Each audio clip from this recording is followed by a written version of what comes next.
So இன்றைக்கி இந்த வீடியோவில் எதை பற்றி பார்க்க போகிறோம் அப்படின்னு பார்த்தீங்கன்னா உவமை தொடர் பொருளறிதல் அப்படிங்கிற தலைப்பை பேஸ் பண்ணி ஒரு 50 உவமை தொடர் சொற்களை நான் உங்களுக்காக கொண்டு வந்திருக்கேன்.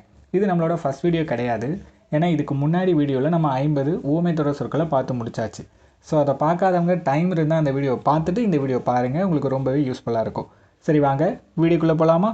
இப்போ முதல் சொல் என்ன அப்படின்னு பார்த்தீங்கன்னா என்ன கொடுத்துருக்காங்க, கண்கட்டு வித்தை போல அப்படின்னு சொல்லி கொடுத்துருக்காங்க. நம்ம அதிகமாக யூஸ் பண்ணக்கூடிய வார்த்தை தானே இது. இந்த மேஜிக் பண்ணுற இடங்கள்லாம் சொல்லுவாங்கள்ல, டேய் யாரை ஏமாற்ற பார்க்குற, எல்லாம் கண்கட்டு வித்தடா, அசந்த நேரத்தில் ஏமாத்துறாங்க அப்படிம்போம். அப்படின்னா என்ன அர்த்தம்? கண்கட்டு வித்தை அப்படின்னா மாயத்தெரைன்னு அர்த்தம். அடுத்து கடலில் கரைந்த காயம் போலன்னு கொடுத்துருக்காங்க. காயம் ரொம்ப சின்னது, கடல் ரொம்ப பெருசு. அந்த பெரிய கடலில் இந்த சின்ன காரத்தை கரைச்சா ஏதாவது வித்தியாசம் நடக்குமா? ஒரு வித்தியாசமும் நடக்காது. காயம் வேஸ்ட்டாக தான் ஆகும். அப்போ இங்கே பயனற்றதை குறிக்குது. அடுத்து காற்றுள்ள போதே தூற்றிக்கொள்னு கொடுத்துருக்காங்க. தூற்றுதல் அப்படின்னா வேறு ஒன்றும் கிடையாது. அரிசிலாம் இருக்குல்ல, அரிசியில் தூசி இருக்கும். அந்த தூசி எடுக்கிறதுக்காக என்ன பண்ணுவாங்கன்னா, காற்று அடிக்கும்போது அரிசியை மேலே தூக்கி போடுவாங்க. தூக்கி போடும்போது அந்த சின்ன சின்ன தூசிகள் என்ன ஆயிரும், காற்றுல அப்படியே பறந்து போயிடும். பெரிய அரிசி மட்டும் கீழே விழும். இது காற்று இருக்கும்போது தான் பண்ண முடியும். அதே மாதிரி டைம் இருக்கும்போதே படிச்சிருங்க. ஸோ அதை தான் கொடுத்துருக்காங்க. காற்றுள்ள போதே தூற்றிக்கொள் அப்படின்னா நேரத்தை சரியாக பயன்படுத்துதல். அடுத்து காய்ந்த மாடு கம்பங்கொள்ளையில் மேய்ந்தார் போல. ரொம்ப சிம்பிள். காய்ந்த மாடுன்னு தெரியும்ல, சாப்பாடே போடாமல் ஒரு மாட்டை அடைச்சி வச்சுருக்கோம். அடைச்சி வச்சுட்டு திடீர்னு அந்த மாட்டுக்கு கம்பம் புல்லை காட்டுறோன்னு வச்சுக்கோங்க. மாடு என்ன பண்ணும், பசி அவசரத்தில் கடன்னு போய் சாப்பிடும் இல்லையா? சாதம் கொடுத்துருக்காங்க. காய்ந்த மாடு கம்பங்கொள்ளையை மேய்ந்தார் போல அப்படிங்கிறது ஆர்வத்தையும் வேகத்தையும் குறிக்குது. இப்போ அடுத்து பாருங்கள், காட்டு தீ போலன்னு கொடுத்துருக்காங்க. காட்டு தீ பார்த்துருப்போம்ல, லைட்டாக தான் பற்ற வச்சு விடுவோம் காட்டில், ஆனால் காட்டையே அழிச்சிரும் இல்லையா? ஸோ அதான் காட்டு தீ போல வேகமாக பரவுறது. சின்னதாக ஒரு ஸ்பார்க் இருந்ததுமே காட்டையே அழிச்சிரும். சரிங்களா? அடுத்து கிணற்று தவளை போலன்னு கொடுத்துருக்காங்க. ரொம்ப சிம்பிள். ஒரு தவளை கிணத்துக்குள்ளேயே கிடக்குதுன்னு வச்சுக்கோங்க. அது என்ன நினச்சிக்குமா, இந்த உலகமே கிணறு தான் நினச்சிக்குமா. அப்புறம் அதோட அறிவு என்ன இருக்கும், அந்த கிணத்துக்குள்ளே மட்டும்தானே இருக்கும். ஸோ அந்த கிணத்துக்குள்ளே அதுக்கு எல்லாமே தெரியும். கிணத்துட்டு வெளியில் வந்தால் அதுக்கு எதுவுமே தெரியாது. அதான் கொடுத்துருக்காங்க. கிணற்று தவளை போல அப்படின்னா அறியாமைன்னு அர்த்தம். சரிங்களா? இப்போ அடுத்து பாருங்கள், கிளியை வளர்த்து பூனை கையில் கொடுத்தார் போலன்னு கொடுத்துருக்காங்க. ஆசையாக பொண்ணை வளர்ப்பான்ல, பூனை மாதிரி ஒருத்தன் கையில் கொண்டு போய் கட்டி கொடுத்துருவாங்க. அவன் வாழ்க்கை ஃபுல்லாக அந்த பொண்ணை கஷ்டப்படுத்திட்டு இருப்பான். இது நம்ம கேள்விப்பட்டிருப்போம்ல. அதான் கிளி மாதிரி அழகான பொண்ணை தூக்கி பூனை கையில் கொடுக்குறது. இது எதை உருவாக்கும், அந்த பொண்ணுக்கு வேதனையை தான் உருவாக்கும். அப்போ கிளியை வைத்து பூனை கையில் கொடுத்தார் போல அப்படின்னா வேதனை. அதுக்கப்புறம் பேசிக்காக யூஸ் பண்ணுறது, கும்பிட போன தெய்வம் குறுக்கே வந்த போல அப்படிம்பாங்க. அப்படின்னா என்ன அர்த்தம்? அதாவது நீங்கள் சாமி கும்பிட்றதுக்காக கோயிலுக்கு போகிறீங்க, நீங்கள் போயிட்டுருக்கும் போதே சாமி நடுவில் வந்துருச்சு. எதிர்பார்த்துருக்க மாட்டீங்கல்ல, ஏன்னா நீங்கள் சாமியை பார்க்குறது தானே கோயில் போகிறீங்க. உங்களுக்கு நடுவில் சாமி வந்துச்சுன்னா இது எதிர்பாராமையை குறிக்குது. ஓகேவா? அடுத்தது குடத்தில் இட்ட விளக்கு போலன்னு கொடுத்துருக்காங்க. ரொம்பவே சிம்பிள். ஒரு அழகான விளக்கை தூக்கி குடத்துக்குள்ளே வச்சு குடத்தை மூடிட்டேன்னு வச்சுக்கோங்க. அதில் வெளிச்சம் வெளியில் வருமா? வெளியில் வரவே வராது. இது அந்த விளக்குக்கு என்ன இகழ்ச்சி தானே. ஏன்னா விளக்குனாலே பிரகாசம் தான். அதோட பிரகாசத்தை என்ன பண்ணுறோம், ஒரு குடத்துக்குள்ளே அடைக்கிறோம். அப்போது குடத்தில் இட்ட விளக்கு போல அப்படின்னா இகழ்ச்சின்னு அர்த்தம். அடுத்து குருடன் கண் பெற்றது போல அப்படி கொடுத்துருக்காங்க. அதாவது கண்ணே தெரியாத ஒருத்தனுக்கு நம்ம கண்ணு கொடுத்தோன்னு வச்சுக்கோங்க, அவன் எவ்வளோ சந்தோஷப்படுவான். அப்போ இந்த உவமை மகிழ்ச்சியை குறிக்குது.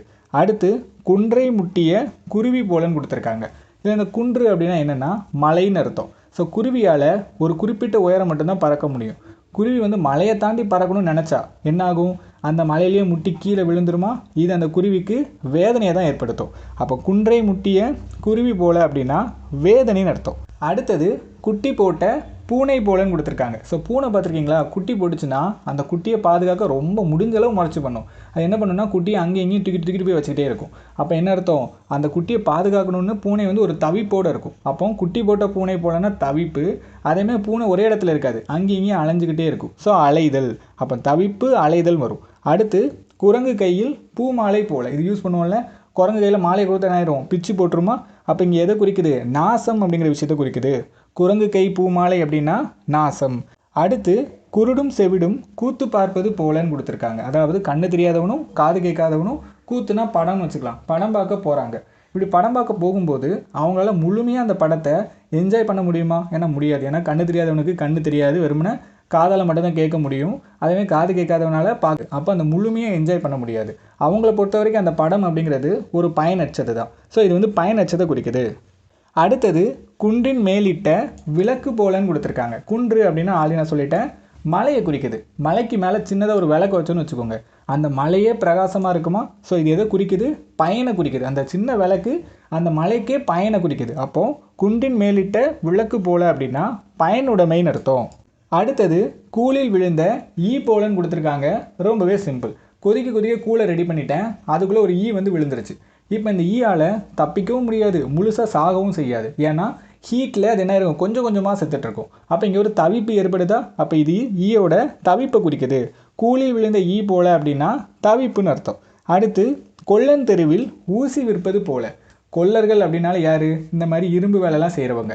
ஸோ அவங்க தான் ஊசியே தயாரிப்பாங்க. நான் அவங்கக்கிட்டேயே கொண்டு போய் ஊசியை விற்றா என்ன ஒரு முட்டாள்னு தானே சொல்லுவாங்க. ஏன்னா அவங்களுக்கு ஊசி தேவைப்படாது இல்லையா. அப்போ கொல்லன் தெருவில் ஊசி விற்பது போல அப்படிங்கிறது அறியாமையை குறிக்குது. அடுத்தது கோல் எடுத்தால் குரங்கு ஆடுவது போல. ஸோ நம்ம ஏரியாங்களெல்லாம் ஒரு குரங்கை கயிற்றுல கட்டி கூட்டிகிட்டு வருவாங்க. முன்னாடி இப்போல்லாம் கிடையாது, கயிற்றுல கட்டி கூட்டிகிட்டு வருவாங்க. கூப்பிட்டு வரும்போது கையில் ஒரு குச்சி வச்சுருப்பாங்க. குச்சியை கையில் எடுத்ததுமே குரங்கு ஆடும். ஆடுறாராமா அப்படிம்பாங்க. குச்சி எடுத்து ஜம்ப் பண்ணி ஆடிட்டுருக்கோம். எதனால் ஆடுது, குச்சி எடுத்து அடிச்சிருவாருங்கிற பயத்தினால. அப்போ கோல் எடுத்தால் குரங்கு ஆடுவது போல அப்படிங்கிறது பயத்தை குறிக்குது. அடுத்தது சர்க்கரை பந்தலில் தேன்மாரி பொழிந்தார் போலன்னு கொடுத்துருக்காங்க. இது கொஞ்சம் கஷ்டமாக இருக்கும். ரொம்ப சிம்பிள். சர்க்கரை பந்தல் அப்படின்னா சர்க்கரை அப்படிங்கிறது கரும்பு குறிக்குது. நான் கரும்பில் ஒரு பந்தல் ஒன்று போடுறேன். அந்த கரும்பில் பந்தல் போடுறதுங்கிறதே ஒரு பிரமிப்பான விஷயம் இல்லையா. எல்லோரும் சொல்லுவாங்க கரும்புலேயே பந்தல் போட்டிருக்காண்டா அப்படிம்பாங்க. அப்படிப்பட்ட பந்தலில் என்னோட அதிர்ஷ்டத்துக்கு தேன் மழை பொழிஞ்சுதுன்னா யோசிச்சு பாருங்கள். நான் பண்ணதே ஒரு பெரிய விஷயம், அதுக்கும் மேலே ஒரு பெரிய விஷயம் நடக்குது இல்லையா. நான் பண்ணுறதே ஒரு இன்பமான விஷயம், அதுக்கும் மேலே இன்பமான விஷயம் நடக்குது. அப்போ இங்கே அதிக இன்பம் அப்படிங்கிறத குறிக்குது. அடுத்தது சாயம் போன சேலை போலன்னு கொடுத்துருக்காங்க. யாருமே கலர் போன சேலையே கெட்ட போகிறது இல்லை. அப்போ இங்கே என்ன குறிக்குது அப்படின்னு பார்த்தீங்கன்னா அழகின்மை குறிக்குது. ஏன்னா சாயம் போன சேலை வந்து அழகாக இருக்காது, அதுக்கு எந்த மதிப்பும் இருக்காது, மதிப்பின்மையும் குறிக்குது. அப்போ சாயம் போன சேலை போல அப்படின்னா அழகின்மை, மதிப்பு. அடுத்தது சித்திரை பதுமை போலன்னு கொடுத்துருக்காங்க. ரொம்ப சிம்பிள். ஒரு விஷயம் மட்டும் தெரிஞ்சுக்குங்க. அந்த காலத்தில் ஒரு விஷயம் உண்டு. என்னென்னா சித்திரை மாதம் பிறக்கக்கூடிய பெண்கள் வந்து அவ்வளோ அழகாக இருப்பாங்களாம். அப்போ சித்திரை பதுமை அப்படின்னாலே அழகை தான் குறிக்கும். அப்போ சித்திரை பதுமை போல அப்படின்னா அழகுன்னு அர்த்தம். அடுத்தது சிதறிய முத்து போலன்னு கொடுத்துருக்காங்க. முத்து எல்லாம் ஒன்றா சேர்ந்தாதான் மாலையாக யூஸ் ஆகும். முத்து சதறி கிடக்குதுன்னு வச்சுக்கோங்க, எதுக்காவது யூஸ் ஆகுமா, எதுக்குமே யூஸ் ஆகாது, வீணாக தான் இருக்கும். அவன் சிதறிய முத்து போல அப்படிங்கிறது வீண் அப்படிங்கிற விஷயத்தை குறிக்குது. அடுத்தது நம்ம எல்லோரும் யூஸ் பண்ணக்கூடியது சிவபூஜையில் கரடி பூந்தார் போல. படங்களெல்லாம் அடிக்கடி யூஸ் பண்ணுவாங்கல்ல. தேவையற்ற வரவு, நம்ம பாடு ஒரு வேலை செஞ்சுட்ருப்போம், தேவையில்லாமல் உள்ளே வருவோம், அதான் சிவபூஜையில் கரடி பூந்தார் போல. இப்போ அடுத்து சீரிய நாகம் போலன்னு கொடுத்துருக்காங்க. ஒரு பாம்பு இருக்குன்னு வச்சுக்கோங்க, அது சட்டுன்னு சீரிச்சுன்னா எதுக்காக சீரும், கோபம் வந்தால் தான் சீரும். அப்போ சீரிய நாகம் போல அப்படின்னா கோபம் அப்படிங்கிற விஷயத்தை குறிக்குது. அடுத்தது சும்மா இருந்த சங்கை ஊதி கெடுத்தது போல அப்படின்னு சொல்லி கொடுத்துருக்காங்க. ரொம்ப சிம்பிள் தான். நம்ம வீட்டில் இந்த சங்குக்கு பதிலாக விசில்னு வச்சுக்கலாம். நான் சின்ன பையனாக இருக்கும்போது விசில்லாம் வாங்கி கொடுப்பாங்க, எல்லோரும் அமைதியாக தூங்கிட்டு இருப்பாங்க. நம்ம என்ன பண்ணுவோம், அது சும்மா தான் கிடக்கும், அதை எடுத்து லைட்டாக ஊதுவோம், எல்லோரும் எழுந்திரிச்சு என்ன பண்ணுவாங்க, நம்மளை போட்டு திட்டுவாங்க. அது நமக்கு தேவையில்லாத வேலை தானே. சங்கு அமைதியாக தான் கிடந்துச்சு, நம்ம அமைதியாக இருந்தால் எந்த பிரச்சனையும் ஏற்பட்டிருக்காது. அப்போ சும்மா இருந்த சங்கை ஊதி கெடுத்தது போல அப்படின்னா வேண்டாத வேலை. அடுத்தது சூரியனை கண்ட பனி போலன்னு கொடுத்துருக்காங்க. சூரியன் இருக்கும்போது பனி என்னாகும், அந்த இடத்துல இருக்காது, விலகி ஓடிடும். பார்த்துருக்கீங்களா, அந்த இடத்துல இருக்காது, கரைஞ்சிரும், இல்லை அந்த இடத்த விட்டு அப்படியே நழுவி ஓடிடும். அப்போ சூரியனை கண்ட பனி போல அப்படின்னா விலகல்னு அர்த்தம். அடுத்து செவிடன் காதில் சங்கு ஊதினார் போல. இது எல்லாருக்கும் தெரியும், அவனுக்கே காது கேட்காது, அவன் காதில் போட்டு நம்ம கற்றுனாலும் வேஸ்ட் தானே. அப்போ செவிடன் காதில் சங்குதினார் போல அப்படின்னா பயனின்மைன்னு அர்த்தம். அடுத்து செல்லரித்த ஓலை போலன்னு கொடுத்துருக்காங்க. அதாவது ஓலையை ஃபுல்லாக அரிச்சு வச்சுருக்குன்னு வச்சுக்கோங்க, அந்த ஓலையில் எழுத முடியுமா, எழுத முடியாது, அது வீண் தான். அப்போ செல்லரித்த ஓலை போல அப்படின்னா வீண் அர்த்தம். அடுத்தது சேற்றில் முளைத்த செந்தாமரை போலன்னு கொடுத்துருக்காங்க. ரொம்ப சிம்பிள். அதாவது ஒரு இடமே சேராக கிடக்கும், அதுக்கு நடுவில் ஒரு சின்ன தாமரைப்பூ பூத்துருக்கும், அதை பார்க்கும்போது அந்த இடமே அழகாக இருக்கும் இல்லையா. அதே மாதிரி அவங்க குடும்பமே ரொம்ப மோசமான குடும்பமாக இருக்கும், அதுக்கு நடுவில் ஒரே ஒரு நல்ல பையன் இருப்பான். ஸோ இதனால் என்ன சொல்ல வராங்க, அந்த பையனோட உயர்வை சொல்ல வராங்க. உயர்வு, மேன்மை அப்படிங்கிற விஷயத்தை குறிக்குது. அடுத்து செந்தமிழும் சுவையும் போலன்னு கொடுத்துருக்காங்க. தமிழையும் சுவையையும் பிரிக்கவே முடியாது. தமிழ் படித்து பாருங்கள், அவ்வளோ சுவையாக இருக்கும். இங்கே வந்து ஒற்றுமையை குறிக்குது. செந்தமிழும் சுவையும் போல அப்படின்னா ஒற்றுமை. அடுத்தது சொன்னதை சொல்லும் கிளிப்பிள்ளை போலன்னு கொடுத்துருக்காங்க. ரொம்ப சிம்பிள். நம்ம வீட்டில் கிளிக்கெல்லாம் ஒரு 2 வார்த்தை மட்டும்தான் சொல்லி கொடுத்துருப்போம். ஒன்று ஹாயின்னு சொல்லி கொடுத்துருப்போம், இல்லை அதோட பேர் சொல்கிற மாதிரி சொல்லி கொடுத்துருப்போம். இந்த 2 வார்த்தையை தான் அது கடைசி வரைக்கும் சொல்லிகிட்டு இருக்கோம். அதே மாதிரி நம்ம லைஃப்பில் சில கேரக்டர் இருப்பாங்க, அவங்களுக்குன்னு சொந்தமாக அறிவு இருக்காது, மற்றவங்க சொல்கிறத கேட்டுட்டு வந்து பேசுவாங்க. அப்போ அறிவில்லாதவங்க பண்ணக்கூடியது. அப்போ சொன்னதை சொல்லும் கிளிப்பிள்ளை போல அப்படின்னா அறிவின்மைன்னு அர்த்தம். அடுத்து தாயை கண்ட சேயை போலன்னு கொடுத்துருக்காங்க.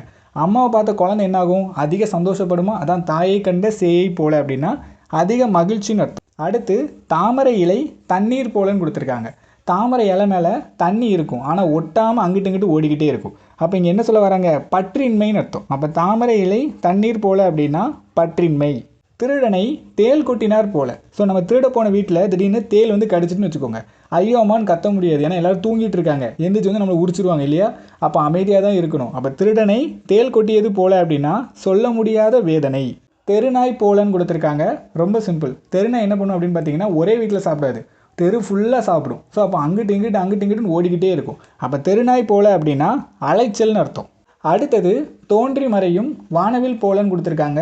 வானத்தில் வந்து நட்சத்திரம் இருக்குது, சூரியன் இருக்குது, நிலவு இருக்குது. ஸோ எல்லாமே பர்மனெண்ட்டாக இருக்கும். ஆனால் இந்த வானவில் மட்டும் பாருங்கள், மழை நேரம் மட்டும்தான் வரும், மற்ற நேரம் இருக்காது. இது இந்த வானவிலோட நிலையாண்மை அப்படிங்கிற விஷயத்தை குறிக்குதா? அப்போ தோன்றி மறையும் வானவில் போல அப்படின்னா நிலையாமைன்னு அர்த்தம். அடுத்து தோண்ட தோண்ட நீர் கரத்தல் போலன்னு கொடுத்துருக்காங்க. நீங்கள் குழி தோண்ட தோண்ட தண்ணி என்ன ஆகும்? அதிகமாகிட்டே இருக்கும் இல்லையா? ஸோ அப்போ பெருக்கத்தை குறிக்குது. தோண்ட தோண்ட நீர் கரத்தல் அப்படின்னா பெருக்கம்னு வரும். அடுத்தது நகமும் சதையும் போலன்னு கொடுத்துருக்காங்க. ரொம்பவே சிம்பிள். நகமும் சதையும் பார்த்துருக்கீங்களா? ஒட்டினாப்லே இருக்கும், அதை நம்மளால் பிரிக்கவே முடியாது, பிரித்தா பயங்கரமான வலியை உருவாக்கும். அப்போ நகமும் சதையும் போல அப்படின்னா இணை பிரியாமைன்னு அர்த்தம். அடுத்து நத்தைக்குள் முத்து போல. ஸோ நத்தைங்கிறது ஒரு சாதாரணமான விஷயந்தான், அந்த நத்தைக்குள்ளே தான் இவ்வளோ பிரமிப்பான முத்தும் இருக்குது அப்படின்னு சொல்ல வராங்க. அப்போது இது அந்த நத்தையோட மேன்மையை குறிக்குது. அப்போ நத்தைக்குள் முத்து போல அப்படின்னா மேன்மைன்னு அர்த்தம். அடுத்து நான் அறுத்த வில் போலன்னு கொடுத்துருக்காங்க. அதாவது வில்லில் ரொம்ப முக்கியமான பகுதியே நான் தான், ஏன்னா அதில் தான் அம்பை மாட்டி இழுத்து விடுவோம். அந்த நானே நான் வெட்டி விட்டுட்டா அந்த வில்லுனால் ஏதாவது பயன் இருக்கா? எந்த பயனும் இல்லை, பயனற்றதுன்னு வரும். சரிங்களா? அடுத்து நாய் பெற்ற தெங்கம்பழம் போலன்னு கொடுத்துருக்காங்க. தெங்கம்பழம்னா வேறு ஒன்றும் கிடையாது, தேங்காயை தான் குடிக்கிறாங்க. தேங்காயை உடைக்காமல் நாய்கிட்ட கொடுங்க, அதால் கடித்து சாப்பிட முடியுமா? முடியாது, அங்கேயும் உருட்டிக்கிட்டே இருக்கும். ஸோ அதான் கொடுத்துருக்காங்க. நாய் பெற்ற தெங்கம்பழம் போல அப்படின்னா அதனால் எந்த பயனும் இல்லை, பயனின்மைன்னு வரும். அடுத்தது நீருக்குள் பாசி போலன்னு கொடுத்துருக்காங்க. ரொம்பவே சிம்பிள். தண்ணிக்குள்ளே இருக்கிற வரைக்கும் தான் பாசியால் வளர முடியும். தண்ணியை விட்டு வெளியில் வந்துச்சுன்னு வச்சுக்கோங்க, சூரிய வெளிச்சத்தில் பாசி என்ன ஆயிரும்? காஞ்சி கருகிரும். அப்போ தண்ணியும் பாசியும் ஒன்றா தான் இருக்கணும். இது வந்து நட்பை குறிக்குது. நீருக்குள் பாசி போல அப்படின்னா நட்பு. அடுத்து நாயும் பூனையும் போல. ஸோ நாயும் பூனையும் ஒன்றா இருக்குமா? ஒன்றாவே இருக்காது, பகையை குறிக்குது. நாயும் பூனையும் போலன்னா பகைமை. அடுத்தது நீரும் நெருப்பும் போல அப்படின்னு. அப்போ நீரும் நெருப்புனா பகை வராதா அப்படின்னு யோசிப்பீங்க. அதுதான் கிடையாது. ஏன்னா நீரும் நெருப்பும் ஒன்றா மீட் பண்ண முடியுமா? மீட் பண்ணவே முடியாது. அப்போ இங்கே ரெண்டுமே விலகி தான் இருக்கணும். அப்போ நீரும் நெருப்பும் போல அப்படின்னா விலகுதல்னு வரும். அடுத்து நீர்மேல் எழுத்து போலன்னு கொடுத்துருக்காங்க. ரொம்ப சிம்பிள். தண்ணி மேலே எழுதுனா மற்றவங்க யாருக்குமே தெரியாது, எழுதினவனுக்கு மட்டும்தான் தெரியும் இல்லையா? அப்போ நீர்மேல் எழுத்து போல அப்படின்னா வெளி தெரியாமை, வெளியில் இருக்கவங்களுக்கு தெரியாது, எழுதின உங்களுக்கு மட்டும்தான் தெரியும். அடுத்தது நெருப்பாரும் மயிர் பாலமும் போலன்னு கொடுத்துருக்காங்க. ரொம்ப சிம்பிள். நெருப்பில் ஆறு உண்டா? கண்டிப்பாக கிடையாது. தண்ணியில் தான் ஆறு உண்டு, நெருப்பில் ஆறு கிடையாது. அப்போ இது எதை குறிக்குது? இல்லாத ஒன்று குறிக்குது. அப்போ இருக்கவே இருக்காத ஒன்று தான் நெருப்பாறு. அதுக்கப்புறம் என்ன கொடுத்துருக்காங்க? மயிர் பாலம் கொடுத்துருக்காங்க. மயிர்னா முடியை குறிக்குது. முடியில் உங்களால் பாலம் கட்ட முடியுமா? கண்டிப்பாக கட்டவே முடியாது. அப்போது இல்லாத ஒன்று சொல்லுது, இயலாத செயலை சொல்லுது. அதில் நீ சேர்த்து சொல்லிடணும். இல்லாத ஒன்று, இயலாத செயல். இப்போ அடுத்து பாருங்கள், பத்திரை மாத்து தங்கம் போல. நம்ம வீட்டில் அடிக்கடி பாராட்டுவாங்களே, என் குழந்தை பத்திரை மாத்து தங்கம்டா அப்படிம்பாங்க. அப்போ என்ன அர்த்தம்? உங்களோட பெருமையை சொல்கிறாங்க. அப்போ இது பெருமையை குறிக்குது. பசுமரத்தாணி போல. பசுமரத்தாணினா பசுமையான மரத்து ஆணி, அவ்வளோதான். பசுமையாக இருக்கக்கூடிய ஒரு மரத்தில் நீங்கள் ஆணியை மெதுவாக அடித்தாலே போதும், சருட்டுன்னு உள்ளே போயிடும். அப்போ என்ன அர்த்தம்? எளிதில் பதிதல். ஓகேவா? அப்போ பசுமரத்தாணி போல அப்படின்னா எளிதில் பதிதல். சரி, ஓகே. நம்ம ஸ்டார்டிங்கில் சொன்ன மாதிரி 50 ஓமைத்தொடர் வரிசை சொற்களை கம்ப்ளீட்டாக முடிச்சாச்சு. ஸோ இந்த வீடியோ உங்கள் எல்லாருக்கும் பிடிச்சிருக்குன்னு நினைக்கிறேன். இதே மாதிரி இன்னும் நிறைய வீடியோ பார்க்குறதுக்கு மறக்காமல் நம்ம சேனலை சப்ஸ்கிரைப் பண்ணிடுங்க. தேங்க்யூ.